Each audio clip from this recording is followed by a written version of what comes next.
Good day mga kaulmigas ng Leyte, mayroon tayong trabaho, no? Itong ating on-call plumbing services. So mayroon tayong ikinabit dito na linya ng tubig dahil inilipat po ito dito sa area na ito. So nasa second floor kasi ito. Kaya ayan, ito itong ating mga fittings papunta sa ibabang bahagi yan, yung ating kakabitan, no? Tapos ingat lang tayo dahil baka mahulog tayo. So panoorin lang nyo muna ang aking video, ha. Ito ang inyong kahulmigas ng Leyte, plumbers on the go. Okay, thank you for watching. Bababa tayo mamaya.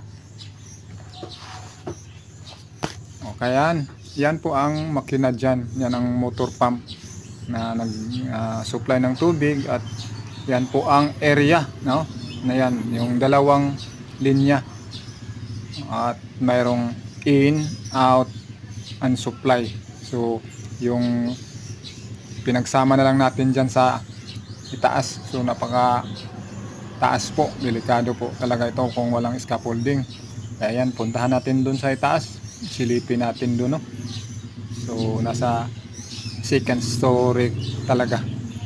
So ingat lang tayo dahil dito tayo dadaan sa may bubong.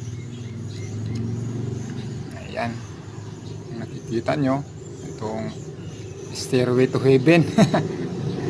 Ating dinadaanan. So nasa bubungan tayo, dito tayo dadaan. Ayan. So silipin natin ang ating naikabit na linya. Ayan. Nakakabit na tayo dyan, no? Sa itaas na bahagi. So yung dalawang bintana dyan, magkakabit pa tayo ng linya ng bowl dyan.